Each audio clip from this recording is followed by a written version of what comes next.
கூட கர்த்தருடைய வார்த்தை சங்கீதம் 46 சங்கீதம் 1 சங்கீதம் 46:1 தேவன் நமக்கு அடைக்கலமும் பலனும் ஆபத்து காலத்தில் அனுகூலமான துணையுமானவர் செய்தியாளர் தலைப்பு என்னன்னா, தேவன் நமக்கு அடைக்கலமானவர். அல்லேலூயா. தேவன் நமக்கு அடைக்கலமானவர். மீண்டும் படிங்களே, 3 பாடல் இருக்கு. மீண்டும் படிங்களே. தேவன் நமக்கு அடைக்கலமும் பலனும் ஆபத்து காலத்தில் அனுகூலமான துணையுமானவர். அடைக்கலம் என்ன தெரியுமா உங்களுக்கு? அடைக்கலம் என்ன? அடைக்கலம் என்ன சொல்லுங்க பார்ப்போம். நீங்க ஒரு மழை வருது, உங்களுக்கு வீடே இல்லை அப்படின்னா அந்த நேரத்துல நீங்க கடந்து போயிட்டு இருக்கிறீங்க, ஏதோ ஒரு சின்ன ஒரு கூடாரம் மாதிரி இருக்குது, மழை பயங்கரமா வந்துட்டு இருக்குது, நீங்க நடந்து போறீங்க. அப்ப ஒரு சின்ன ஒரு குடிசைதான் இருக்குது, அந்த இடம் தான் உங்களுக்கு நீங்க உள்ள போகும் பொழுது அந்த இடத்துல உங்களுக்கு மழை தண்ணி விழுகாம உங்களுக்கு அந்த கூடாரம் உங்களுக்கு பாதுகாக்கிறதா. அதுதான் நமக்கு அனுகூலம். நமக்கு அடைக்கலம் கர்த்தர் தான் நமக்கு அடைக்கலம். இல்லையா? அவர் தான் நமக்கு அடைக்கலம். நம்ம பார்க்கிற நம்ம வீடு நமக்கு அடைக்கலம் கிடையாது, நம்ம வைத்திருக்கிற யாரு விஷயம் நமக்கு அடைக்கலம் கிடையாது. உங்களுக்கு எனக்கு நிரந்தரமான அடைக்கலம் யாருன்னா கர்த்தர் மட்டும்தான் நமக்கு நிரந்தரமான அடைக்கலம். நம்மளை பாதுகாக்கிறவர் அவர் தான். அதே இன்னொன்னு பாத்தீங்கன்னா பலன். உங்களுக்கு எத்தனையோ சூழ்நிலைகள் நீங்க பலவீனமாயிருவீங்க. எத்தனையோ சூழ்நிலைகள் நம்மளுக்கு ஒரு சின்ன ஒரு காய்ச்சல் வரும் பொழுது பலவீனமாயிடுவோம், சின்ன ஒரு நெருக்கடி வரும் பொழுது பலவீனமாயிடுவோம். நம்மளுடைய சூழ்நிலைகள் எல்லாம் நம்ம சமாளிக்க முடியாதபடி பிரச்சனைகள் வரும் பொழுது நம்ம பலவீனமாயிடுவோம். கர்த்தர் நமக்கு பலன். அதே போல அனுகூலமான துணை அப்படின்னா, ஒரு ஆபத்து வருது அப்படின்னா அந்த நேரத்துல எத்தனையோ மனிதர்கள் நீங்க நம்பி இருக்கலாம். இந்த நேரங்கள்ல இந்த மனிதர்கள் நமக்கு உதவி செய்வாங்க, நம்ம கூட இருப்பாங்கன்னு நினைப்போம். ஆனா சில நேரங்கள்ல இந்த மனிதர்கள் நம்ம கூட இருக்க மாட்டாங்க. நமக்கு மூலியமா உதவிகள் வரும்னு நினைச்சிருப்போம், அந்த மனிதர்கள் மூலியமா உதவிகள் ஒரு நாளும் வராம நம்ம ரொம்ப நம்பணுமே. ஒரு ஆபத்துல அவன் நிச்சயமா உதவி செய்வான்னு நினைச்சனே, அவன் சொல்லியிருந்தாங்களே கொடுப்பேன்னு சொல்லியிருந்தாங்களே, கூட வருவேன்னு சொல்லியிருந்தாங்களே, இன்னைக்கு அவங்க கொடுப்பேன்னு சொன்னவங்க கூட வருவேன்னு சொன்னவங்க இன்னைக்கு இல்லையே. அப்ப ஒரு ஆபத்து காலத்துல நமக்கு அனுகூலமான துணை கர்த்தர் மட்டும்தான். எத்தனை பேர் விசுவாசிக்கிறீங்க? எத்தனையோ ஆபத்து வந்துச்சு பாஸ்டர், குடும்பங்கள்ல பிள்ளைங்க வாழ்க்கையில எத்தனையோ நெருக்கடி, எத்தனையோ பிரச்சனை வாழ்க்கை வந்துருச்சு. ஆனாலும் கூட ஒரு ஆபத்து வரும் பொழுது கர்த்தர் நம்மளை அப்படியா என்னை தாங்கி இருக்கிறாரு அப்படின்னு சொல்லி நம்ம எத்தனையோ சாட்சிகள் நம்ம கேட்கிறோம். அதே போல நீங்க எடுத்து வாசிங்களே, உபாகமம் 33 அதிகாரத்துல 27 உபாகமம் 33:27. அநாதி தேவனே உனக்கு அடைக்கலம் அவருடைய நித்திய புயங்கள் உனக்கு ஆதாரம். கவனிங்க, நித்திய புயங்கள். அநேக நேரங்கள்ல இந்த பிரச்சனை எப்படி வாழ்க்கையில கடந்து வந்தேன்னு எனக்கு தெரியல, அவ்வளவு பிரச்சனைகள், அவ்வளவு நெருக்கடி மத்தியில் இருந்தேன், ஆனா தேவனை மாத்திரம் நம்பி இருந்தேன், தேவன் மட்டும்தான் எனக்கு துணையா அடைக்கலமா அவர் தான் நம்பி இருந்தேன். பாத்தீங்கன்னா சில பிரச்சனைகள் எல்லாம் பாத்தீங்கன்னா ரொம்ப பெரிய நமக்கு நெருக்கடி உண்டாக்குற மாதிரி சில பிரச்சனை நம்ம வாழ்க்கையில வந்துடும். அப்படி பாத்தீங்கன்னா போன வருஷம் பாத்தீங்கன்னா கிறிஸ்துமஸ் பாத்தீங்கன்னா நமக்கு அநேக தேவைகள் நமக்கு இருந்துச்சு. ஆனா அது பார்த்து இப்ப நினைக்கும் பொழுது அந்த கிறிஸ்துமஸுக்கு முன்னாடி வரைக்கும் நிறைய தேவை இருக்கு ஆண்டவரே அப்படின்னு சொல்லி நினைச்சு ரொம்ப கலங்கி போனேன். ஆனா இப்போ நினைக்கும் பொழுது அது ரொம்ப ஈஸியா கடந்து வந்துட்டேன். காரணம், அவர் நித்திய புயல்கள் எனக்கு ஆதாரமா இருந்துச்சு. அவருடைய புயல்கள் எனக்கு ஆதாரமா இருந்ததுனாலதான் அந்த காரியத்தை ரொம்ப ஈஸியா கடந்து வர ஆண்டவர் உதவி செய்தார். அந்த 10 மாதம் அந்த குழந்தை பிறக்கிற நேரம் வரும் பொழுது அந்த தாய்க்கு தான் தெரியும் எவ்வளவு பயங்கரமான வலி இருக்கும், ஒரு பயம் இருக்கும்னு சொல்லிட்டு. அப்ப அந்த நேரத்துல அந்த குழந்தை பிறந்துருச்சு அப்படின்னா அவங்களுக்கு அந்த பயமெல்லாம் போயிடும், அந்த வலியெல்லாம் போயிடும். அந்த 9 மாதங்கள் 10 மாதங்கள் வந்த பிரச்சனைகள் எல்லாம் போயிடும். ஏன்னா அதை பார்த்தீங்கன்னா அவங்க அந்த சூழ்நிலைகள்ல கர்த்தரை மாத்திரம் நம்பி இருக்கணும். இந்த ஹாஸ்பிட்டல் நம்பி இருக்கிறேன், இந்த டாக்டர் நம்பி இருக்கிறேன், பெரிய ஹாஸ்பிட்டல், பெரிய டாக்டர் நல்லா கவனிச்சு பார்ப்பாங்க, எத்தனையோ குழந்தைகளை அவங்க பிரசவம் பார்த்துருக்கிறாங்க அப்படின்னு நம்ம நினைச்சோம்னா அது நம்ம வாழ்க்கையை ஏமாற்றத்தை மட்டும்தான் உண்டாகும். எனக்கு கர்த்தருடைய புயங்கள், அவர் நித்திய புயங்களுக்கு ஆதாரமா இருக்குது, அவர் நிச்சயமா எனக்கு பலனா இருப்பாரு, ஆபத்து காலத்துல அனுகூலமான துணையா இருப்பாரு, நிச்சயமா கர்த்தர் உதவி செய்வார் நினைச்சீங்கன்னா அந்த குழந்தை பிறக்கக்கூடிய காரியம் மாத்திரம் இல்ல, வாழ்க்கையில யாரொரு காரியமும் ரொம்ப ஈஸியா கடந்து போயிடுவீங்க. பெரிய கடன் பிரச்சனையா இருக்கும், எப்படி சமாளிக்கிறதுன்னு தெரியல. ஒரு மாதம் முடியுது, ஒரு மாதம் தொடங்குது அப்படின்னு நிறைய தேவைகள், நிறைய பிரச்சனைகளை வாழ்க்கை இருக்கு, எப்படி சமாளிப்பேன்னு தெரியலையே. அப்ப ஆண்டவரே, நித்திய புயங்கள் தான் எனக்கு ஆதாரம். ஆண்டவரே, நீங்க மட்டும்தான் இந்த காரியத்தில் எனக்கு நல்ல உதவி செய்ய முடியும், உங்களால மட்டும்தான் இந்த சேனைக்குள்ள பயன்பட முடியும் அப்படின்னு நினைச்சீங்கன்னா ஈஸியா நம்ம கடந்து போயிடுவோம்.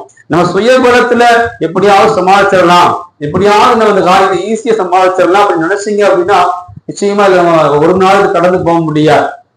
நீங்க எடுத்து பாத்தீங்களே, ஏசாயா 25ஆம் அதிகாரத்துல 4ஆம் வசனம். ஏசாயா 25:4. கொடூரமானவர்களின் சீரல் மதிலை மோதி அடிக்கிற பெருவெள்ளத்தை போல் இருக்கையில் நீர் ஏழைகளுக்கு பலனும் நெருக்கப்படுகிற எளியவனுக்கு திடனும். ஏழைகளுக்கு பலன் யாருன்னா கர்த்தர். நெருக்கப்படுகிறவர்களுக்கு திடனும் பெருவெள்ளத்துக்கு தப்பும் அடைக்கலமும் வெயிலுக்கு ஒதுங்கும் நிழலுமானீர். பாத்தீங்கன்னா கொடூரமான சீரல், கொடூரமான சீரல் மதிலை மோதி அடைக்கு பார்த்திருக்கீங்களா? பாத்தீங்கன்னா ஒரு சமீபத்துல ஒரு திருமண காரியத்துக்கு போயிட்டு வரும்பொழுது பார்த்தா அந்த இடத்துல முதல் டைம் போறேன். ஒரு பெரிய ஒரு குளம் பார்த்தா கடல் மாதிரி இருக்குது. அங்கிட்டும் வயல், இங்கிட்டு குளம், நடுவுல பாறை. அத வண்டியே ஓட்ட முடியல. அவன் திருமணம் முடிச்சுட்டு வரும்போது நான் நின்று பார்க்கணுமே சொல்லி பார்க்கலாம். நின்று பாக்குறேன், பக்கத்துல போய் பார்த்தா அந்த திட்டுல இறங்கி நின்று பார்த்தா அந்த அலைகள் காத்து அடிக்க அந்த அலைகள் கடல் அலைகள் போல இருக்குது. அப்படியே அந்த அலைகள் அந்த அதுல தடுப்பிச்சு போட மேல மோதுது. இந்த பார்க்கும் பொழுது விழுந்துருமோன்னு சொல்லி ஒரு பயம். இன்னைக்கு அனைவருடைய வாழ்க்கையில அப்படித்தான் கொடூரமான சீரல் அதில மோதி அடிக்குது. இந்த பிரச்சனை மோதி அடிக்குது. ஆண்டவரே, எனக்கு பயமா இருக்குது. ஆண்டவரே, இந்த பிரச்சனைகள்ல இருந்து எப்படி சமாளிப்பது, எனக்கு உதவி செய்யுங்க அப்படின்னு சொல்லி ஏதோ ஒரு பிரச்சனை உங்களுக்கு மோதி அடிக்கலாம். ஏதோ ஒரு பிரச்சனை கொடூரமான உங்களை ஒவ்வொரு நாளும் உங்களுடைய மனசை வேதனைப்படுத்திட்டே இருக்கலாம். அப்ப ஆண்டவர் தான் அனுகூலமான துணை நம்ம ஆபத்து காலத்துல. அதே நீங்க எடுத்து படிங்களே, சங்கீதம் 31ஆம் சங்கீதம் 12ஆம் வசனம். சங்கீதம் 31:12. செத்தவனை போல எல்லாராலும் முழுவதும் மறக்கப்பட்டேன், உடைந்த பாத்திரத்தை போலானே. சில கொடூரமான சீரல் மதிலை மோதும் பொழுது ஒரு செத்தவனை போல இருக்காண்டவரே, இந்த காரியம் எல்லாம் நடக்கலையேன்னு சொல்லி ரொம்ப சோர்ந்து போயிருக்கிறேன், ரொம்ப நான் உடைஞ்சு போயிருக்கிறேன். ஆண்டவரே, உடைந்த ஒரு பாத்திரம் பார்த்தீங்கன்னா ஒரு மண் பானமே இருக்கட்டுமே, அந்த பாத்திரம் பார்ப்பதற்கு அழகா இருக்கும். ஒருவேளை தவறி விழுந்துட்டா அதோடைய வடிவம் எல்லாம் மாறி போயிடும். இந்த பாத்திரம் ஒரு கண்ணாடி பொருள் வச்சிருக்கீங்க, வீட்டுல ஒரு கண்ணாடி குடு வச்சிருக்கீங்க அப்படின்னா அது அழகா இருந்தா பார்ப்பதற்கு பயன்படுத்தும் பொழுது அழகா இருக்கும். தெரியாம கீழே போட்டு உடைச்சிட்டோம் அப்படின்னா பாத்தீங்கன்னா அதோடைய வடிவமே மாறும். இன்னைக்கு அனைவருடைய வாழ்க்கையில சில கொடூரமான சீரல் பாத்தீங்கன்னா மோதி அடிக்கும் பொழுது நான் செத்தவனை போல ஆயிடுறேன், அப்படியே உடஞ்சு போயிடுறேன். இவங்கெல்லாம் இந்த வார்த்தையை பேசும்போது என்னால தாங்கிக் கொள்ளவே முடியல.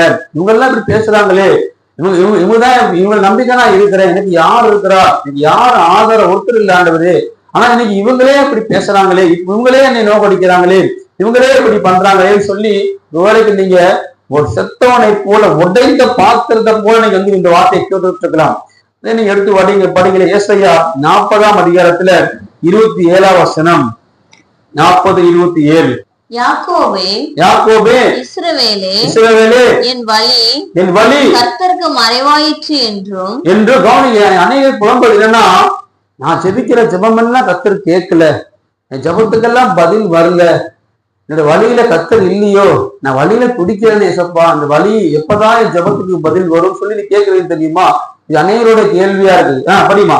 என் நியாயம் என் தேவனிடத்தில் எட்டாமல், என் நியாயம் என் ஜெபம் தேவ சமூகத்தில் எட்டலையா ஆண்டவரே, எட்டாமல் போகிறது என்றும் நீ சொல்வானே. கவனிங்க. அப்ப அநேக நேரங்கள்ல இந்த கொடூரமான சீரல் மோதி அடிக்கும் பொழுது ரொம்ப ஜெபிக்கிறனே, ரொம்ப கண்ணீர் வடிக்கிறனே, எனக்கு ஏன் ஆண்டவர் மனம் இறங்கல? அநேக சமீப நாட்களில் நான் அப்படித்தான் நான் உடஞ்சு போனேன். ஆண்டவரே, அநேக நன்மைகளை நீங்க என்ன கூட செய்றீங்க மற்றவங்களுக்கு. ஆண்டவரே, எனக்கு எப்பப்பா நன்மை நடக்கும், எனக்கு ஒரு நன்மை எப்ப நடக்கும் ஆண்டவரே, எனக்கு உதவி செய்யுங்க ஆண்டவர், எனக்கு ஒரு நன்மையை நீங்க செய்ய, அநேக நன்மைகளுக்கு எதிர்பார்த்து காத்திருக்கிறேன், நன்மையெல்லாம் தாங்க ஆண்டவரேன்னு சொல்லி அப்ப ஆண்டு சமூகத்துல நான் செபிக்கிறேன், ஒருவேளைக்கு ஜெபம் கேட்கலையா ஆண்டவரே, என்னோட உபவாசம் உங்களுக்கு தெரியலையா ஆண்டவரே, என் தண்ணீர் உங்களுக்கு தெரியலையா ஆண்டவரே, என்னுடைய கூப்பிடுதல் உங்களுக்கு கேட்கலையா ஆண்டவரே அப்படின்னு சொல்லி அநேக நேரங்கள்ல உங்களை போல நானும் கேட்டதுண்டு. அப்ப நீங்க அவங்க கேட்கிறீங்க. ஆனா அது பாருங்க, ஆண்டவர் சொல்றாரு, படிக்கலையே லூக்கா 12ஆம் அதிகாரத்துல 7ஆம் வசனம். அப்படி சொல்லும் போது ஆண்டவர் சொல்ற பதில் பாருங்களே, லூக்கா 12:7. உங்கள் தலையில் உள்ள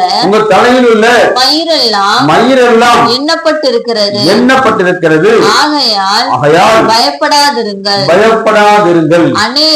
அநேக அடைக்கலான் குருவிகளை பார்க்கிலும் நீங்கள் விசேஷித்தவர்களாய் இருக்கிறீர்கள். நீங்கள் நானும் விசேஷித்தவர்கள். நம்ம தலையில கொஞ்சம் முடிய பொடிச்சுங்க பார்ப்போம், இது பொடிச்சுக்கிட்டு எண்ணி பாருங்க பார்ப்போம், என்ன முடியுமா?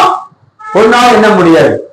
ஆண்டவர் சொல்றாரு, ஜெபத்துக்கு பதில் இல்லையா ஆண்டவரே, அந்த கொடூரமான சீரல் என்னை மோதுது ஆண்டவரே, சில பிரச்சனைகள் மோதி என்னை அடிக்குது, என்னை அழ வைக்குது, என்னை வேதனைக்குள்ளாக கொண்டு போய் தள்ளுது. ஒரு காத்து அடிக்கும் பொழுது எப்படி நம்ம அப்படியே பறந்து போற மாதிரி இருக்கும். கொடூரமான சில வார்த்தைகள், கொடூரமான சில காரியங்கள் வாழ்க்கையில நடக்கும்போது நான் தாங்கிக் கொள்ளவே முடியல ஆண்டவரே. அப்ப ஆள் சொல்றாரு, அது சொல்ல ஆள் சொல்ற பதில், உன் தலையில முடியெல்லாம் நான் எண்ணி வச்சிருக்கிறேன். உன்னால என்ன முடியுமா? உங்களால ஏனும் ஒரு முடி முளைக்கிறது தெரியுமா? ஒரு முடி கீழே விழுறது நமக்கு தெரியுமா? தேவன் அதையெல்லாம் எண்ணி வச்சிருக்கிறார். அப்ப ஆண்டவர் பயப்படாதிருங்கள். உங்க வாழ்க்கையில சீரல் கொடூரமான சில சீரல் மதில மோதி அடிக்கும் பொழுது நீங்க பயப்படாதீங்க. உங்களுக்கு எனக்கு அடைக்கலமா இருக்கிறார், நமக்கு பேனா இருக்கிறார், ஆபத்து காலத்துல அனுகூலமான துணையா இருக்கிறார். அப்ப ஒரு காலம் நீங்கள் நானும் பயப்பட தேவையில்லை. அதே நீங்க பிரசங்கி 11ஆம் அதிகாரத்துல 2ஆம் வசனம் படிகளே. பிரசங்கி 11:2. 7 பேருக்கும் 8 பேருக்கும் பங்கிட்டு கொடு. பூமியின் மேல் என்ன ஆபத்து நேரிடுமோ உனக்கு தெரியாது. பூமியின் மேல் உங்களுக்கு எனக்கு என்ன ஆபத்து நேரிடும் தெரியுமா? தெரியாது. அடுத்த நிமிஷத்துல நமக்கு நடக்கு தெரியுமா? தெரியாது. படிங்களே. நிறைந்திருந்தால் மழையை பூமியின் மேல் பொழியும். மரமானது தெற்கே விழுந்தாலும் வடக்கே விழுந்தாலும் விழுந்த இடத்திலேயே மரம் கிடக்கும். காற்றை கவனிக்கிறவன் விதைக்க மாட்டான். மேகங்களை நோக்குகிறவன் அறுக்க மாட்டான். ஆவியின் வழி இன்னதென்றும் கற்பவதியின் வயிற்றில் எலும்புகள் உருவாகும் விதம் இன்னதென்றும் நீ அறியாதிருக்கிறது போலவே எல்லாவற்றையும் செய்கிற தேவனுடைய செயல்களையும் நீ அறியாய். கவனி, அப்ப தேவன் செய்யக்கூடிய செயல்களை நம்ம ஒரு நாளும் அறிய முடியாது. நமக்கு என்ன செய்ய போறாருன்னு நமக்கு தெரியாது. அப்ப உங்களுக்கு என்ன ஆபத்து வந்தாலும் எனக்கு அனுகூலமான துணை ஒருத்தர் இருக்கிறாரு, என்ன பலவீனம் வந்தாலும் பேரன் ஒருத்தர் இருக்கிறாரு, எனக்கு சோதனை எந்த சூழல் வந்தாலும் எனக்கு அடைக்கலமான ஒருத்தர் இருக்கிறாரு, அவர் என் கூட இருக்கிற வரைக்கும் எனக்கு பிரச்சனை இல்லை. அப்ப அவர் என் கூட இருக்கிற வரைக்கும் எது வந்தாலும் பயப்பட மாட்டேன். கொடூரமான சீரல் மோதி அடிச்சாலும் அதனால பிரச்சனைகள் வந்தாலும் நான் ஒரு நாளும் பயப்பட மாட்டேன். சங்கீதம் 91 14ஆம் வசனமும் 15ஆம் வசனமும். அவன் என்னிடத்தில் வாஞ்சையா இருக்கிறபடியால் அவனை விடுவிப்பேன். வாஞ்சையா இருக்கணும். நம்ம கர்த்தர் மேல ரொம்ப நம்ம வாஞ்சையா இருக்கணும். அப்பதான் உங்களுடைய கர்த்தர் உங்களுக்கு அடைக்கலமா இருப்பாரு, பலனா இருப்பாரு, ஆபத்து காலத்துல உங்களுக்கு துணையா இருப்பாரு. கர்த்தர் மேல எப்படியா இருக்கணுமா? ரொம்ப வாஞ்சையா இருக்கணும். நம்ம இன்னைக்கு எது மேல வாஞ்சையா சொல்ல பார்ப்போம். நீங்க ஒவ்வொருத்தரும் எது மேல வாஞ்சையா இருக்கிறீங்க? யார் மேல வாஞ்சையா இருக்கிறீங்க? சோதரம். ஒவ்வொரு நாள் பார்த்தீங்கன்னா நம்ம டிவி பார்ப்பதுல வாஞ்சையா இருக்கும், ஒரு சீரியல் பார்ப்பதுல வாஞ்சையா இருக்கும், செல்போன் பார்ப்பதுல வாஞ்சையா இருக்கும், வேலைக்கு போறதுல ரொம்ப வாஞ்சையா இருக்கும், அப்ப இன்னைக்கு மனிதர்கள் வாஞ்சையா நிறைய காய்ச்சி இருக்கிறாங்க. இது மேல ஒரு பஸ்ஸை பிடிப்பதில் வாஞ்சையா இருக்கிறோம், ட்ரெயினை பிடிப்பதில் வாஞ்சையா இருக்கிறோம், நல்ல உணவுகள் சாப்பிடுவதில் வாஞ்சையா இருக்கிறோம். நம்ம பார்த்தீங்கன்னா அப்படி அநேக காரியங்களை வாஞ்சையா இருக்கிறோம். நம்ம சொல்கிறோம் அநேக காரியங்கள்ல வாஞ்சையா இருக்கிறீங்க. ஆனா வேணும் சொல்லுது கர்த்தர் மேல நம்ம வாஞ்சையா இருக்கும். இல்லையா? அப்பதான் உங்களுக்கு அடைக்கலமா இருப்பாரு, அப்பதான் உங்களுக்கு ஒரு பேனா இருப்பாரு, அப்பதான் உங்களுக்கு அனுகூலமான துணையா இருப்பாரு. படிமாத என் நாமத்தை அவன் அறிந்திருக்கிறபடியினால் அவனை உயர்ந்த அடைக்கலத்திலே வைப்பேன். கவனிங்க, இன்னைக்கு நம்ம ஏன் உயர்ந்த அடைக்கலத்துக்கு போக முடியல, உன்னதமான ஆசீர்வாதத்தை பார்க்க முடியல அப்படின்னா, இன்னைக்கு நம்ம அநேக காரியங்கள் மேல வாஞ்சியா இருக்கிறோம், கர்த்தர் மேல வாஞ்சல்ல. கர்த்தர் மேல நீங்க வாஞ்சியா இருக்கணும் தான் ஆண்டவர் விரும்புறாரு. அவருடைய வேத புஸ்தகத்து மேல வாஞ்சியா இருக்கணும், அவருடைய துதிப்புல வாஞ்சியா இருக்கணும், தேவனுடைய தேர்வுல வாஞ்சியா இருக்கணும், அவர் கொடுப்பதுல வாஞ்சியா இருக்கணும், அவரோட கூட நம்ம சஞ்சரிப்பதுல வாஞ்சியா இருக்கணும், அவரோட கூட நடப்பதுல வாஞ்சியா இருக்கணும். அவரோட வார்த்தை எனக்கு கேட்பீங்களா, இசப்பா இன்னைக்கு என் கூட பேசுங்க ஆண்டவரே, இத்தனை பேர் டெய்லி ஜெபம் பண்றீங்க, இன்னைக்கு என் கூட பேசுங்க ஆண்டவரே அப்படி நீங்க கேட்டிருக்கீங்களா? ஜெபம் பண்ணு, நான் பார்த்து வாயை மூழ்கி மனசுல ஜெபங்கள்லாம் பார்த்துக்கிறேன், உட்காந்துக்கிட்டு அவன் ஜெபிக்கிறதும் தெரியாது, கண்ணை மூழ்கிக்கும் தெரியாது, அப்படியே உட்காந்து இருப்பாங்க. ஒரு சில மாதம் உட்காந்து இருப்பாங்க, அப்படி வழியை போய் தூங்கிடுவாங்க. நீ அனைவரோட ஜெபம் அப்படித்தான் இருக்குது. சில மனிதர் படுத்துக்கிட்டே ஜெபம் பண்ணுவாங்க. நான் இப்படிப்பட்ட ஆட்கள்லாம் பார்த்துருக்கேன், படுத்துக்கிட்டே ஜெபம் பண்ணுவாங்க. அப்படி எல்லாம் சில ஆட்கள் இருக்கிறாங்க. அப்ப இன்னைக்கு மனிதர்கள் இதுவே வாஞ்சியா இருக்கிறாங்க. அப்ப நீங்க கர்த்தர் மேல வாஞ்சியா இருந்தா மட்டும்தான் உங்களை கர்த்தர் உயர்ந்த அடைக்கலத்துக்கு கொண்டு போவார். அவர் மேல வாஞ்சியா இருக்கணும். அதே நீங்க 14 படிச்சீங்களே, 15 படிச்சீங்களே,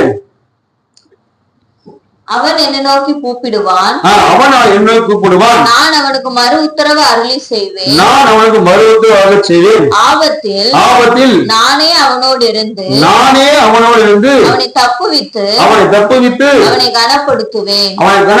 இதெல்லாம் யாருக்கு நடக்கும் அப்படின்னா, கர்த்தர் மேல வாஞ்சியா இருக்கிறவங்க, அவங்களுக்கு எல்லாம் கர்த்தர் செய்வார்.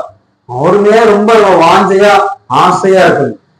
பக்தன் பாடுறான், ஆசையெல்லாம் இந்த வழி என்னது, ஆசையெல்லாம் உன் பொன்முகம் தான் ஆண்டவரே, அதை பார்க்கணும் எனக்கு ஆசை ஆண்டவரே அப்படின்னு சொல்லி. அப்ப நம்ம கர்த்தர் மேல வாஞ்சா இருந்தா மட்டும்தான் நமக்கு அனுகூலமான ஆபத்து துணையா இருப்பாரு, வேணா இருப்பாரு, அடைக்கலமா இருப்பாரு. நீங்க மக்கள் அப்படி ஆண்டவர் மேல அப்படிப்பட்ட வாஞ்சையில நீங்க தாமதம் குறைஞ்சுக்கிட்டே வருது, மனிதர்களுக்கு வருது. அப்ப நீங்க எடுத்து வாசிங்களே, லூக்கா சுவிசேஷம் 17ஆம் அதிகாரத்துல 1-10 முடிய வசனங்கள்.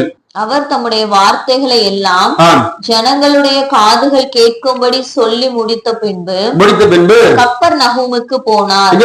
கப்பர் நகூமுக்கு இயேசு போறார். அங்கே 100க்கு அதிபதியாகிய 100க்கு அதிபதி அப்படின்னா பெரிய அதிபதி, பல லட்சங்கள் பல கோடிகளுக்கு அவன் அதிபதி. கவுனிங்க, நம்மகிட்ட மாசம் ஒரு 7000 ரூபாய் சம்பாதிக்கணும் அப்படின்னு வச்சுக்கோ, அந்த 7000 ரூபாய்க்கு நீங்க தான் அதிபதி. நான் கஷ்டப்பட்டு வேலைக்கு போய் சம்பாதிச்சேன், அந்த 7000 ரூபாய் என்னுடைய காசு, நான் எதை வேணா செய்வேன், எதை வேணா வாங்குவேன். அப்ப அந்த 7000 ரூபாய்க்கு யார் அதிபதி? நீங்கள் நான் தான் அதிபதி, சம்பாதிக்கிறவங்க. இப்ப 100க்கெல்லாம் அதிபதி. ஒருவனுக்கு பிரியமான வேலைக்காரன் வியாதிப்பட்டு, அவனுக்கு ரொம்ப பிடிச்ச ஒரு வேலைக்காரன், அவனுடைய 100க்கு அதிபதி, அவனுக்கு பிடிச்ச ஒரு வேலைக்காரனுக்கு வியாதிப்பட்டிருக்கிறான், மரண அவஸ்தையா இருந்தான். அவன் இயேசுவை குறித்து கேள்விப்பட்ட போது, 100க்கு அதிபதி இயேசுவை குறித்து கேள்விப்பட்ட போது அவர் வந்து தன் வேலைக்காரனை குணமாக்க வேண்டும் என்று இயேசு கிறிஸ்துவுக்கு கேள்விப்படுறான். தன்னுடைய வேலைக்காரனை ஒரு குணமாக்க வேண்டும் என்று யூதருடைய மூப்பரை அவரிடத்தில் அனுப்பினான். அவனுடைய ஒரு வேலைக்காரனை அனுப்புறான். நீ இயேசுகிட்ட போய் சொல்லுப்பா, இயேசு பற்றி இதை கேள்விப்பட்டிருக்கிறேன், எனக்கு பிடிச்ச ஒரு வேலைக்காரன் ரொம்ப வியாதிப்பட்டிருக்கிறான், அவனை சுகமாக்கணும் அப்படின்னு சொல்லி வேலைக்காரனா இயேசுகிட்ட அனுப்பி விடுறாப்புல. அவர்கள் இயேசுவினிடத்தில் வந்து அவரை கருத்தாய் வேண்டிக் கொண்டு நீர் இந்த தயவு செய்கிறதற்கு அவன் பாத்திரனாய் இருக்கிறான். அவன் சொல்றாரு, ஆண்டவரே அந்த வேலைக்காரனுக்கு நீங்க ஒரு தயவு செய்வதற்கு அவன் பாத்திரமா இருக்கிறான், நீங்க மட்டும்தான் அவனை காப்பாற்ற முடியும், உங்களால மட்டும்தான் அவனுக்கு உதவி செய்ய முடியும் அப்படின்னு சொல்லி அந்த இயேசுகிட்ட இந்த வேலைக்காரன் ரொம்ப தாழ்மையோடு கேட்கிறாங்க, ரொம்ப வாஞ்சையா கேட்கிறாங்க. அவன் நம்முடைய ஜனத்தை நேசிக்கிறான், நமக்கு ஒரு ஜெப ஆலயத்தையும் கட்டினான் என்றார்கள். அப்பொழுது இயேசு அவர்களுடனே கூட போனார். வீட்டுக்கு சமீபமான போது 100க்கு அதிபதி சிநேகிதனை நோக்கி, நீங்கள் அவரிடத்தில் போய் ஆண்டவரே நீர் வருத்தப்பட வேண்டாம், நீர் என் வீட்டு வாசலுக்குள் பிரவேசிக்க நான் பாத்திரன் அல்ல. சொல்றான் 100க்கு அதிபதி, ஆண்டவரே நீங்க என் வீட்டுக்குள்ள வருவதற்கு நான் பாத்திரன் அல்ல. பாருங்க, 100க்கு அதிபதி இயேசு பத்தி கேள்விப்பட்டு தனக்கு பிரியமான வேலைக்காரனுக்கு சுக வியாதியை அவதிப்பட்டிருக்கிறார்கள், சுகம் கொடுக்க வேண்டும் என்று விரும்புறாப்புல ஆண்டவர் சொல்றாங்க, நீங்க என் வீட்டுக்குள்ள வருவதற்கு நான் பாத்திரம் நல்ல. பாருங்க அவனோட வாஞ்ச பாருங்க. அவ்வளவு பெரிய நூற்றுக்கு பல லட்சம் பல கோடிகளுக்கு அதிபதியா இருக்கக்கூடிய மனுஷன் இயேசுவை பார்த்து வார சொல்றாரு. கீழே படிங்களே, நான் உம்மிடத்தில் வரவும் என்னை பாத்திரனாக எண்ணவும் இல்லை. ஒரு வார்த்தை மாத்திரம் சொல்லும், அப்பொழுது வேலைக்காரன் சொஸ்தமாவான். ஆண்டவரே, நீங்க என் வீட்டுக்கு வர்றதுக்கு நானும் என் வீடு பாத்திரவான் இல்லை ஆண்டவரே, நீங்க ஒரு வார்த்தை சொன்னா போதும் அவன் சுகமாயிடுவான் அப்படிங்கிற நம்பிக்கை விசுவாசம் எனக்கு இருக்கு. அப்ப ஆண்டவரத்துல அவன் வாஞ்சிக்கிறது ஒரு வார்த்தை. ஆண்டவர் நீங்க ஒரு வார்த்தை சொல்லுங்க கட்டாயம் சுகமாயிடுவான் அப்படின்னு சொல்லி இயேசுவின் மீது, இயேசு சொல்லக்கூடிய வார்த்தையின் மீது வாஞ்சியா இருந்தான். நான் அதிகாரத்திற்கு கீழ்பட்டவனா இருந்தோம் எனக்கு கீழ்பட்டிருக்கிற சேவகரும் உண்டு. அவனுக்கு அநேக அதிகாரங்கள் உண்டு. எனக்கு நான் நூற்றுக்கு அதிபதியா இருக்கிறேன், இந்த வீடு என்னால கட்டப்பட்டுச்சு, அநேக வேலைக்காரர்கள் இருக்கிறாங்க, அநேக நான் வானா ஒட்டிங்க வருவாங்க, போனா ஒட்டிங்க போவாங்க, இந்த வேலையை செய்யினா செய்வாங்க அப்படின்னு சொல்லி அதிகாரத்துக்கு உட்பட்டனா இருந்தும் அநேக வேலைக்காரர்கள் எனக்கு உண்டு. நான் ஒருவனை போவென்றால் போகிறான், மற்றொருவனை வாவென்றால் வருகிறான், என் வேலைக்காரனே இதை செய் என்றால் செய்கிறான் என்று நான் சொன்னதாக சொல்லுங்கள் என்று அவர்களை அனுப்பினான். இயேசு இவைகளை கேட்டு, இயேசு இவையெல்லாம் கேட்டு அவன் விசுவாசத்தை பாருங்களே, நூற்றுக்கு அதிபதியா இருக்கிறான், இயேசு பத்தி கேள்விப்பட்டிருக்கிறான்.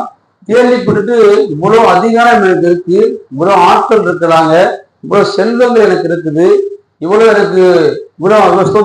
ஆஸ்திகள் எனக்கு இருக்குது, ஆனாலும் வேலைக்காரனுக்கு அநேக வேலைக்காரன் இருக்கலாம், இவன் இருந்தா இருக்கட்டும் மறைச்சா மறைக்கட்டும் அப்படின்னு நினைச்சிருக்கலாம். ஆனா அவனுக்கு பிடிச்ச வேலைக்காரனால இயேசுவால் மட்டும்தான் சுகமாக்க முடியும், அவர் மட்டும்தான் அடைக்கலாம், அவனுக்கு அவர் மாத்திரம்தான் அந்த வியாதியில பலன், அவர் மாத்திரம்தான் அந்த ஆபத்து அனுகூலமான துணைன்னு சொல்லி அவன்கிட்ட கூடி பணத்தை வச்சு நிறைய டாக்டர் போய் பார்த்திருக்கலாம், நிறைய வைத்தியர்களை வச்சு நிறைய பணங்கள் செலவழிச்சிருக்கலாம், என்ன வேணா பண்ணிருக்கலாம். ஆனா இயேசுவை பத்தி கேள்விப்பட்டிருக்கிறான், இயேசுனால மட்டும்தான் அந்த விளக்கனை சுகமாக்க முடியும். தேவ ஜனமே, உங்க வாழ்க்கையில வந்திருக்கிற பிரச்சனைக்கு நீங்க அவர் மேல வாஞ்சையா, அந்த நூற்றுக்கு அதிபதியை போல நீங்க வாஞ்சையா இருந்தா மட்டும்தான் உங்களுக்கு அடைக்கலமா இருப்பார், உங்களுக்கு ஒரு பேனா இருப்பார், உங்களுக்கு அனுகூலமான ஒரு ஆபத்துல துணையா இருப்பார். நினைச்சிருந்தா யார் வேணா கூப்பிட்டுக்கலாம், எந்த வைத்தியம் இயேசு வர சொல்லுங்க, இத்தனை இவ்வளவு ஆயிரங்கள் தாரேன் அப்படின்னு சொல்லி இருக்கலாம், இவ்வளவு உரங்களை காணிக்கையா கொடுக்குறேன் அப்படின்னு சொல்லி அழைச்சிருக்கலாம். பாருங்க, வீட்டுக்குள்ள வருவதற்கு நான் பார்த்தேன் நல்ல, எவ்வளவு ஒரு தாழ்மையான ஒரு ஜெபம் பாருங்க. நீங்க நம்மளோட ஜெபங்கள் எப்படி இருக்குது? நம்ம அர்ச்சிக்கப்படக்கூடிய நாட்கள்ல நம்ம ஒரு மாதிரி இருப்போம், அர்ச்சிக்கப்பட்டு நம்ம வாழ்க்கை சூழல் மாறின பிறகு நம்ம அப்போ ஒரு மாதிரி இருக்கும். மனிதர்கள் தேசமாகவே தெரியுறாங்க, விருதாஸ்தி சேர்க்கிறாங்க, அதை யார் எடுத்துட்டு போவாங்க நினைச்சு பாருங்க. பாத்தீங்கன்னா இன்னைக்கு அநேக பெரிய பெரிய மாளிகைகள் கட்டுறாங்க, இந்த மாளிகைக்குள்ள நம்ம மறைச்சுட்டா மாளிகைக்குள்ள நம்ம தவிர்ப்பாங்களா? யோசிச்சு பாருங்க.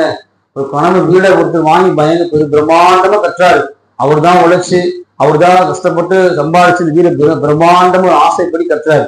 ஒரு வேளைக்கு அந்த வீட்டுக்குள்ள அவர் மறைச்சிட்டார், கட்டாயம் மறுச்சுட்டு என்ன செய்வாங்க, இவருக்கு என் வீட்டுக்காக கஷ்டப்பட்டு வாங்கின சம்பாரிச்சு சேர்த்த அந்த வீடு கட்டின அந்த இடத்துல இவர் உள்ளேயே இதுக்குள்ளேயே நீங்க பிழைச்சிருங்க அப்படி சொல்லுவாங்களா?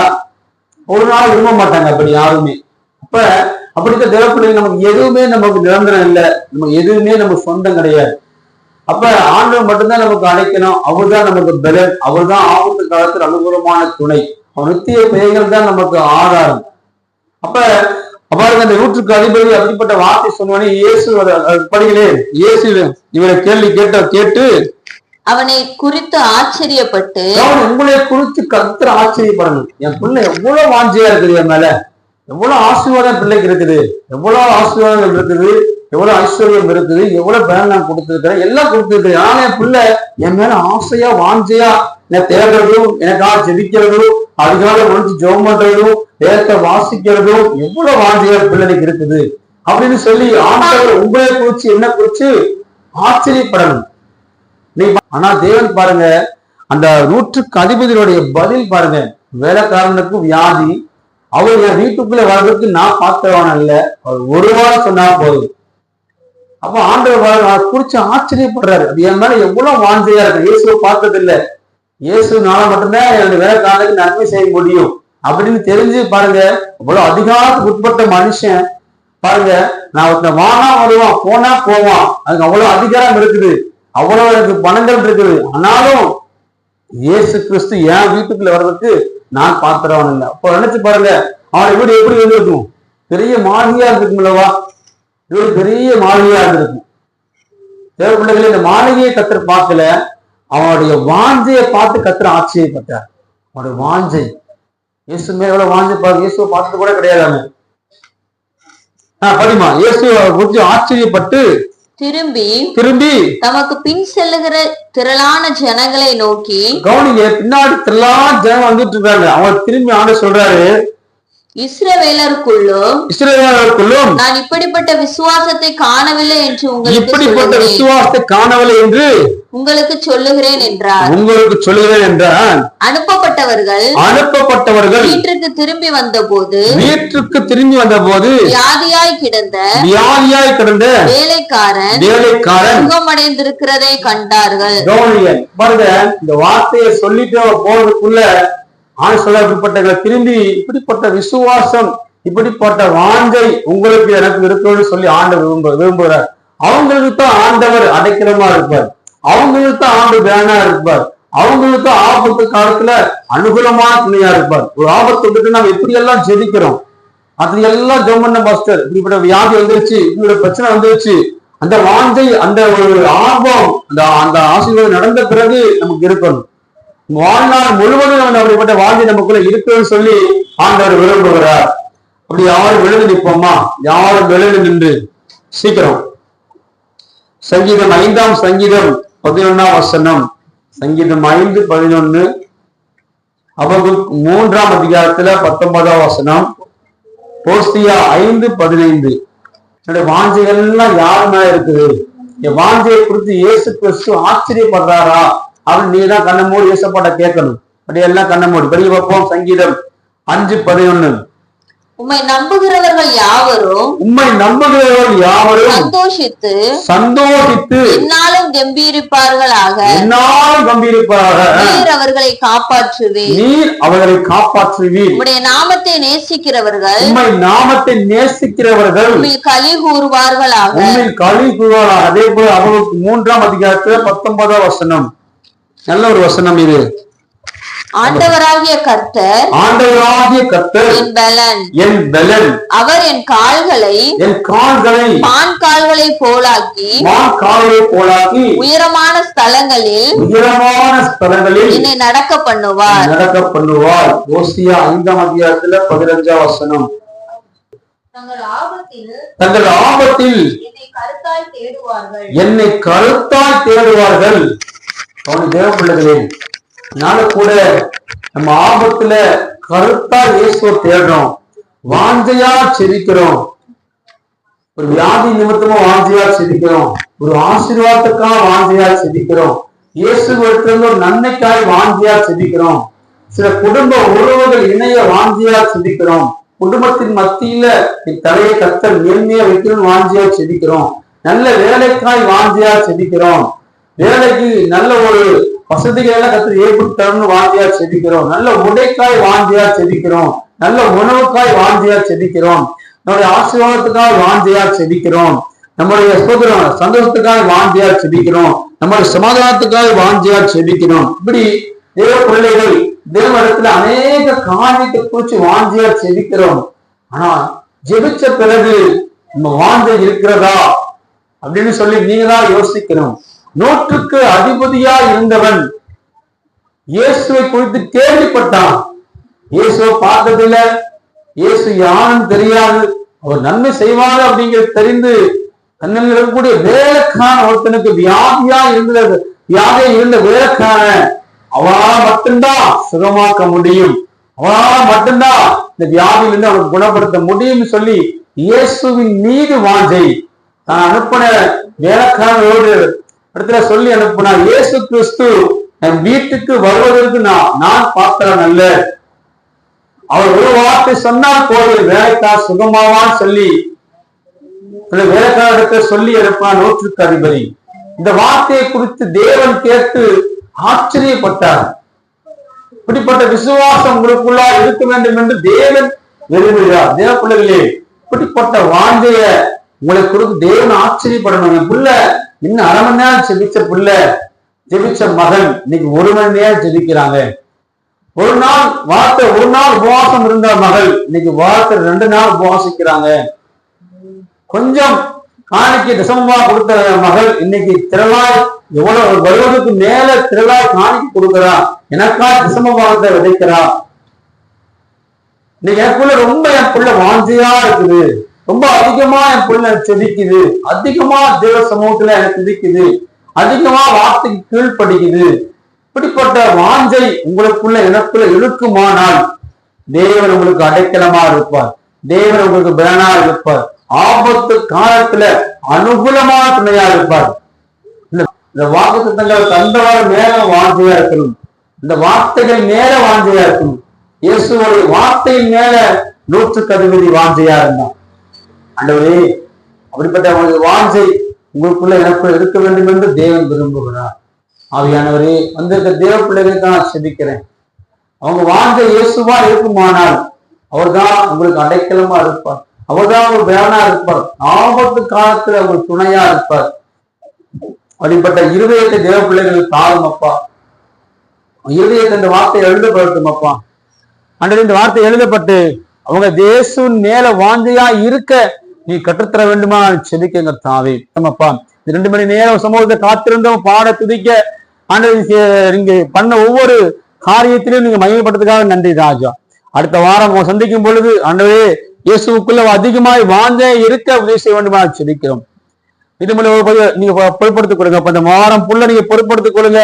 வாரம் புள்ள தேவ பிள்ளைகள் இயேசு மேல வாஞ்சையா இருக்க நீங்க உதவி செய்யுங்க ராஜா. ஆண்டவரே, வாஞ்சையோடு அடுத்த வாரத்தில் வசதியை செய்து பானம் பண்ண நீங்க கிருபை செய்யுங்க. இயேசு கிறிஸ்துவை ஜெபிக்கிறேன் பிதாவே, ஆமீன். அப்படி தலைகளை தாழ்த்தும் ஆசீர்வாதம் கர்த்தராகிய இயேசு கிறிஸ்துவினுடைய கிருபையும் தேவனுடைய அன்பும் பரிசுத்தாவினுடைய ஐக்கியமும் சமாதானமும் சிநேகமும் நம் அனைவரோடு இருப்பதாக யாரும் சேர்ந்து சொல்லுவோம். என் ஆத்மாவே கர்த்தரை சோதரி, என் முழு உள்ளமே பரிசுத்த நாமத்தை சோதரி, என் ஆத்மாவே கர்த்தரை சோதரி, அவர் சகல உபகாரங்களை மறவாதே. ஆமீன், ஆமீன். அல்லேலூயா, அல்லேலூயா, அல்லேலூயா. கர்த்தர் உங்களை ஆசீர்வதிப்பாராக.